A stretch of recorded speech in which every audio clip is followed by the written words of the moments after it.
comment. As Michael Bolton once spelt it out, this is the tale of Captain Jack Sparrow. The Pirates of the Caribbean film was a surprise sleeper hit in 2003, astounding the higher-ups at Disney who had long been skeptical of how a pirate movie, based on a ride at Disneyland, would appeal to audiences.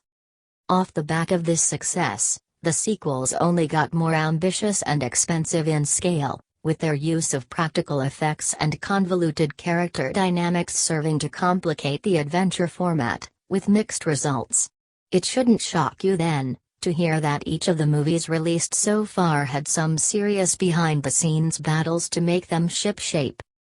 The fifth and apparently final installment, Dead Men Tell No Tales, has had some very public battles before it has even been released, from stories about Johnny Depp's behavior and wrangles with Australian customs, to the recent news that the film has been stolen by scurvy hackers, who tried to get ransom money from Disney in exchange for not releasing it online. It's also been delayed twice from its originally intended release date in 2015, but as the new film goes before cinema audiences this week, here are some of the battles that the previous installments went through on their way to the screen, against the elements, against time limits and often against studio executives too. The Curse of the Black Pearl, 2003. In Jurassic Park, Dr. Ian Malcolm snarks that if the Pirates of the Caribbean breaks down, the pirates don't eat the tourists. It's a good line, that also sneaks in a reference to Steven Spielberg's favorite Disneyland ride. In the 1990s, Spielberg reportedly wanted to make a film based on the ride.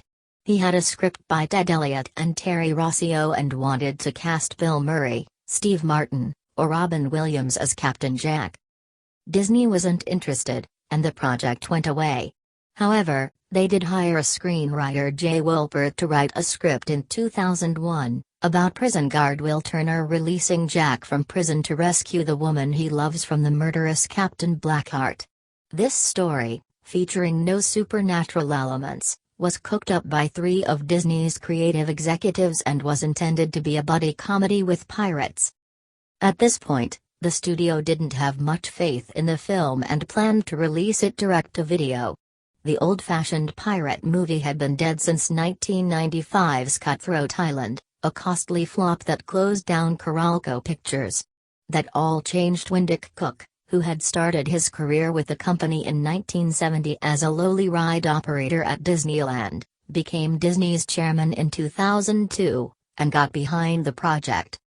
Cook hired Rossio and Elliott to write a new script, allegedly poaching them from a Spielberg-produced adaptation of the similar video game series The Curse of Monkey Island, and enticed producer Jerry Bruckheimer with the supernatural spin on the straight pirate movie that Disney had previously been pitching.